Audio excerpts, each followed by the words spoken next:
Assalamualaikum warahmatullahi wabarakatuh. Perkenalkan, nama saya Dirham Muing dari program studi komunikasi dan penyiaran Islam semester 6A.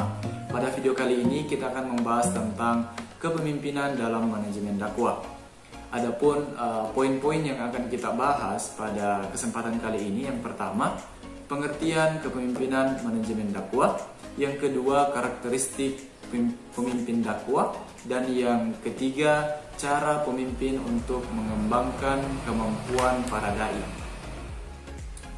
Baik, kita masuk kepada poin pertama, yaitu pengertian.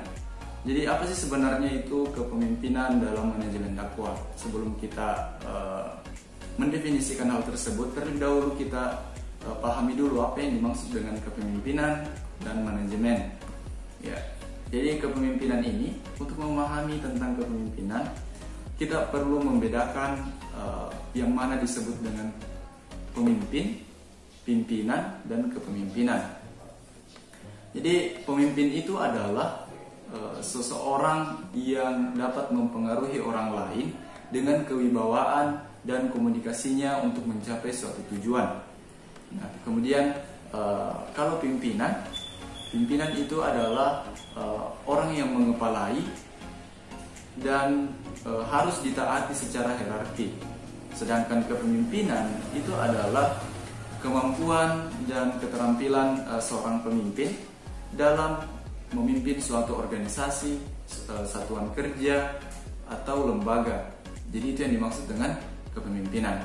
Nah, kemudian manajemen. Menurut A.F. Stoner, manajemen adalah suatu proses pengorganisasian, perencanaan, dan penggunaan sumber daya organisasi untuk mencapai suatu tujuan. Jadi dapat kita simpulkan bahwa kepemimpinan manajemen dakwah adalah kemampuan dan keterampilan seorang pemimpin dalam perencanaan, pengorganisasian, dan penggunaan sumber daya manusia untuk mencapai tujuan dakwah, dari suatu organisasi. Baik, kita masuk kepada poin yang kedua. Ya, poin kedua ini adalah karakteristik manajemen dakwah. Jadi seorang pemimpin yang ideal tentunya harus memiliki karakteristik. Ya, karakteristik yang seperti apa? Ya, jadi yang pertama, seorang pemimpin yang ideal harus memiliki karakteristik yang amanah. Ya, yang amanah. Jadi ketika seorang pemimpin, ya, ketika dia ditunjuk sebagai seorang pemimpin, dia wajib untuk menaati, dia wajib untuk menjalankan tanggung jawab yang diberikan. Dalam artian dia harus amanah untuk menjalankan kewajibannya, menjalankan tugasnya sebagai seorang pemimpin. Itu yang pertama, amanah. Kemudian yang kedua, memiliki ilmu dan keahlian. Ya, jadi seorang pemimpin, ya, tentunya harus memiliki ilmu dan keahlian. Agar apa? Agar dia dapat mengaplikasikan ilmu dan keahliannya dalam memimpin. Ya, ketika seorang pemimpin tidak memiliki ilmu, pengetahuan, dan keahlian, maka ia akan kebingungan dalam menjalankan tugas-tugas yang diberikannya. Itu yang kedua. Yang ketiga, memiliki kekuatan dan mampu mengambil keputusan. Ya, tentunya sebagai seorang pemimpin yang ideal, dia harus memiliki kekuatan, dia harus didengar dalam organisasinya. Kenapa? Karena dengan ia memiliki kekuatan, dia dapat menyelesaikan masalah-masalah yang ia hadapi, masalah-masalah yang bawahan-bawahan yang hadapi. Nah, kemudian mampu mengambil keputusan. Ya, tentunya seorang pemimpin yang ideal, dia harus mampu mengambil keputusan yang tepat, yang efektif terhadap terhadap masalah yang ia hadapi atau masalah yang organisasinya hadapi. Itu yang ketiga. Yang keempat, rendah diri, toleransi, dan sabar. Ya, tentunya seorang pemimpin harus rendah diri tetapi tidak direndahkan.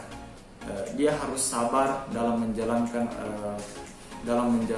tugasnya, dan dia harus juga toleransi. Dia kuat dan tidak keras, ya. Sehingga ketika ia memiliki sifat-sifat ini, dia pasti akan disayangi dan dihormati dalam organisasinya. Itu yang keempat. Yang kelima, dia harus benar, adil, jujur, dan dapat dipercaya. Ya, dengan ia memiliki sifat-sifat seperti ini, maka ia akan mudah untuk menjalankan organisasinya. Ia akan mudah untuk memajukan organisasinya. Ya, karena ketika seorang pemimpin itu sudah memiliki sifat yang adil, yang jujur, dan dapat dipercaya oleh bawahannya, maka yakin dan percaya semua elemen yang ada dalam organisasi tersebut akan mendukung pemimpinnya. Sehingga apa? Sehingga organisasi yang ia bawahi itu dapat maju dan dapat berkembang dengan baik. Itu yang kelima. Yang keenam, musyawarah. Ya, tentunya seorang pemimpin yang ideal itu harus membangun situasi dialogis dan komunikatif dalam organisasinya. Agar apa? Agar semua elemen yang ada dalam organisasi tersebut dapat ikut andil dalam mengambil sebuah keputusan, dalam mencari solusi dari setiap masalah-masalah yang dihadapi oleh organisasi tersebut.